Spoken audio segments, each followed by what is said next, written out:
My cousin asked my daughter to perform at her wedding, then accused her of upstaging the bride after she got praised for her performance. Now my daughter hates her life because of the lies being spread on Facebook. Posted by you/Finances. The reason I'm posting is because of my daughter, who has been struggling in the aftermath of a recent performance. I'm sorry in advance for how long this turned out, but I would greatly appreciate any advice from fellow aerialists. My cousin, Dana, had her wedding 2 weeks ago, and she asked if my daughter, Jane, could perform at her reception. Jane has practiced silk/lyra for the past few years at a nearby circus studio, and she's also performed with Slash through the studio at small gigs. She hopes to continue into adulthood and become a professional teacher, but this recent incident has shaken her confidence.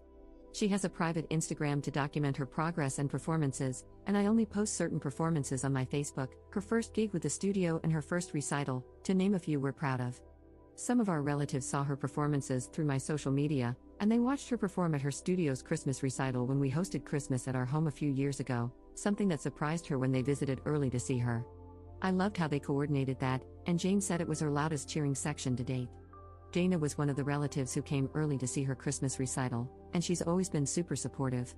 She asked me if Jane would be willing to perform at the reception, and I asked on her behalf. Jane was honored and excited when I did, and we already had a portable rig for her, though we ended up renting a taller one from her studio. Dana got the idea from a YouTube video featuring an aerialist who performed at a wedding reception, and she showed us while requesting white silks and a white outfit. We scoped out the venue and purchased white silks along with a white costume that Dana approved of, and Jane was really excited throughout. Jane even worked on choreography to a song that Dana requested, and she put a lot of time into it, even asking one of her coaches to help her with it. Dana insisted on paying her for the gig despite Jane not expecting to be paid, and she gave her a few $100s. However, Dana has since had a change of heart. Jane received a standing ovation after her performance, which surprised her, but we didn't know anything was wrong until Dana went on Facebook a few days later. Dana said she didn't approve of the outfit Jane wore, that she had specifically told her not to wear white. She also claimed that my husband and I pressured her into having Jane perform and that the performance gave off an unclassy vibe, lies that my husband and I couldn't believe. We had sent Dana numerous costume links and purchased the one she liked. There was also nothing wrong with Jane's performance. Dana was one of the people cheering afterward. Jane received nothing but compliments, but I'm disgusted that she had to see that post after all the work she put into it. For what it's worth, the post had comments disabled. I called Dana to confront her about the lies, but she didn't pick up despite numerous calls. I then called her parents, who, like us, had received messages about her post. They said that Dana was wrong, apologized on her behalf, and expressed their own disgust. Dana's mom also told me that Dana had vented to her before making the post. She said Dana regretted asking Jane to perform because of the attention, compliments and cheers Jane received. Dana's mom also said Dana felt upstaged by Jane wearing white and hearing how good she was. Dana's parents tried calling her after she made the post, but she didn't answer. Their previous conversation had ended with them telling Dana she shouldn't be bitter, especially since she specifically asked Jane to perform. Dana's parents reported the post, as did we and others, and we've shared the truth with those who reached out. We also made a post to explain our side and stand up for Jane. We have text proof of sending the costume links that Dana chose. Dana's parents also requested to talk to Jane on the phone to apologize for Dana's behavior. My husband and I told Jane that Dana was wrong and that we'll be distancing ourselves from her permanently. Dana's behavior surprised us, as we'd seen her grow up. Granted, we only see extended family for Thanksgiving and Christmas because we live far away, but other relatives were surprised too, as this seemed to come out of left field. Maybe there's a side of Dana we'll never know from our limited holiday and milestone interactions, but our focus is on Jane. We've tried to cheer Jane up by offering to take her to dinner and suggesting other activities, but she's been hurting, which is why I'm here. Jane hasn't practiced, at home or the studio, since the reception, and I don't want to invade her space at the studio by asking or telling anyone there, in case she doesn't want them to know. She asked me to return the white silks and costume after being so excited to receive them. She's also said she's going to take an extended break from aerial to reconsider if she wants to continue. Beyond aerial, she's taken a break from seeing non-aerial friends too, choosing to pretty much keep to herself. We would appreciate any advice from fellow aerialists on how to lift her spirits. We've reminded her of how proud we are, along with the many compliments she received, but she's asked for space and for us not to talk about it. We're going to respect that and let time do its thing, but we'll consider any advice from other aerialists who can relate to the time and work she put in. Sorry for this being so long, but we appreciate anyone who reads and takes the time to reply. Update 2 weeks later. Before I get into what's happened since my last post, I want to thank everyone who took the time to comment. Two pieces of advice really stood out, and I'll get to them shortly. Since my original post, Dana's Facebook post is gone. I don't know if she deleted it or if enough people reported it for Facebook to remove it, but we're glad it's gone. She never apologized to us, or Jane, or even bothered to call, so our position on being permanently done with Dana stands. My husband and I made a post on my Facebook addressing the lies she spread about our daughter. We shared photo proof of Dana's text where she approved of Jane's white costume from links we sent, not to mention the song choice she provided. Better yet, Dana's mother reposted it on her account, which really surprised me. Dana's mother wrote that they loved Jane's act and disapproved of Dana's actions. My husband and I also made sure Jane was okay with us addressing it on Facebook, and she said it was fine. Normally, I wouldn't use Facebook to address drama if it were aimed at me. But since this involved a grown adult attacking a minor, we felt the need to address it publicly because she disparaged her publicly. Jane will remember whether we stood up for her or not years from now. I had a chance to speak with Dana's mother on the phone since my original post, and she spoke to Dana again. Dana reiterated that she regretted asking Jane to perform, but she harped on the standing ovation, which bothered her the most. Dana told her mother she expected Jane to get some polite applause, but the overwhelming response really set her off. She expected the loudest cheers to come when she and her husband entered the reception, but instead, they went to Jane. Dana and her husband also received a great reception when they entered, but Jane's performance did too, and Dana didn't expect that. Even Jane was surprised by it. She'd never received a standing ovation for a solo act before. Dana's mother believes that if Dana had asked someone else to perform and they received a similar response, Dana's jealousy would have been the same. Someone suggested seeing if Jane would be interested in speaking to a therapist, given how hurtful Dana's comments could be for a teen. Jane said she's open to it as long as it isn't a counselor at school because, for now, she doesn't want anyone at school or her studio to know about the incident. She vaguely told the coach who helped her choreograph that it went fine. We'll respect her privacy request since it's her right to control the narrative.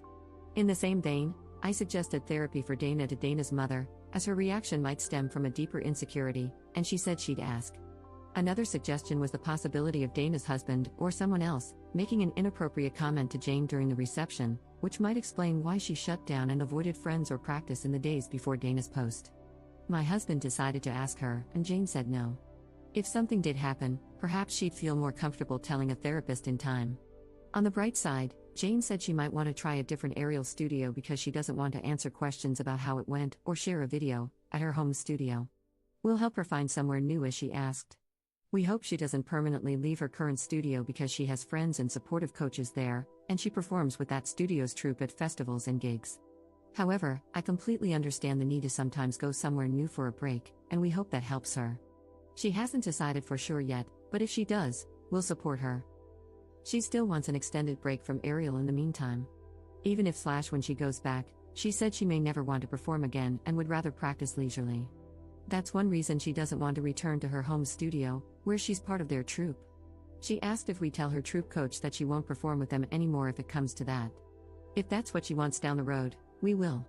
Hopefully, time heals this wound and helps her at least keep the friends she has there, but all we can do is hope. Second update 1 month later. This is going to be the last time I update, and I want to thank everyone who gave advice. In my last post, I mentioned that Jane said she'd be open to talking to a professional as long as it wasn't anyone from her school, and we agreed to accommodate her. However, she changed her mind shortly after and said she wanted to talk to her coach instead, whom she had been brushing off since the reception and being vague about how it went.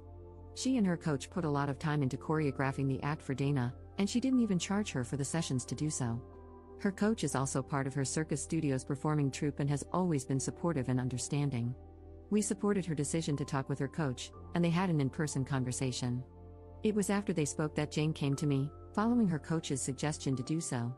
I'm going to be somewhat vague about certain details of our discussion. She also asked to speak to me first before we talked to my husband, and that's what we did. Jane opened up about how Dana sent a private message to her Instagram the day after the reception, but to her personal Instagram, not her private circus one. Dana's private message was just as bitter as her Facebook posts but much more hurtful.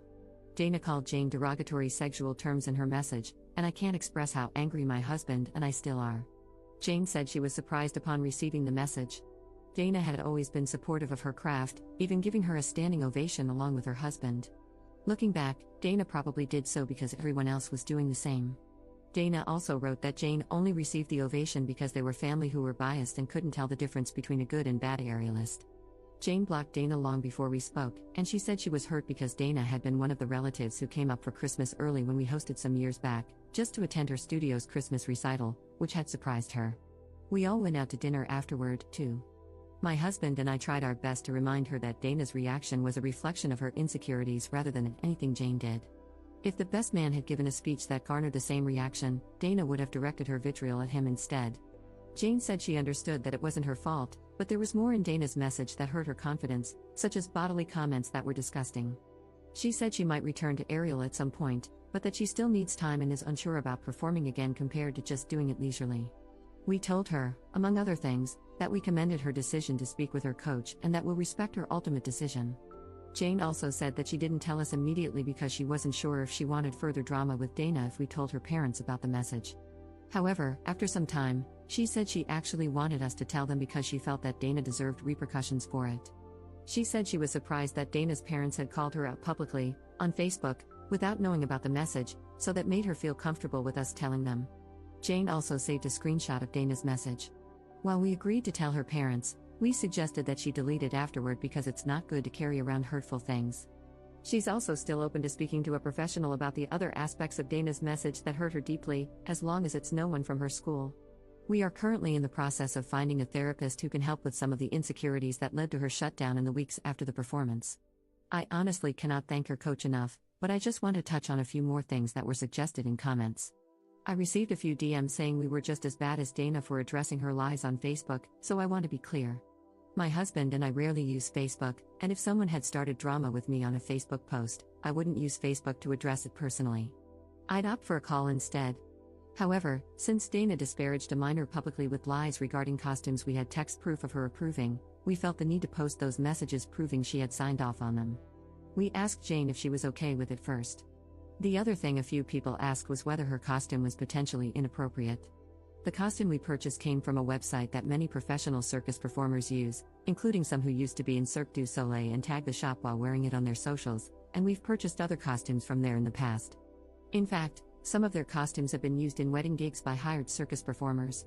Jane's costume also received many compliments, but we're glad Jane realizes that she isn't responsible for Dana's insecurities.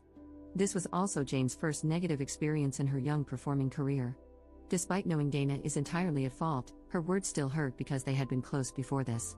Jane has kept in contact with her coach since, and she's even considering a different apparatus to take her mind off of silks, which are temporarily tainted for her. We hope that time in therapy will help her with whatever she chooses. Her coach has also floated the idea of organizing a hangout with her troupe completely outside of aerial activities, like a zipline/rope course day, to get her mind off things while spending time with her friends, and Jane said she'd be open to it. Dana's parents also sent Shari's berries for Jane, which was really sweet, and Jane sent them a text to thank them, too. Regarding Dana's parents, I discussed the private message with Dana's mother, and she was even more disgusted than before. She said that she and her husband would deal with it and that there'd be permanent changes to their relationship with Dana until she apologizes, and even beyond that. She also apologized to us on Dana's behalf and said she didn't raise her to be like that. For what it's worth, even before we mentioned Dana's message, she told me that Dana's husband wasn't thrilled with her Facebook post, among other complaints Dana had about the wedding, things I had no clue about. She also mentioned that she's not sure if Dana and her husband will be together much longer due to other issues, but I'll keep this focused on Jane and hope that she comes back to Ariel someday, or even chooses a different apparatus if that feels right for her.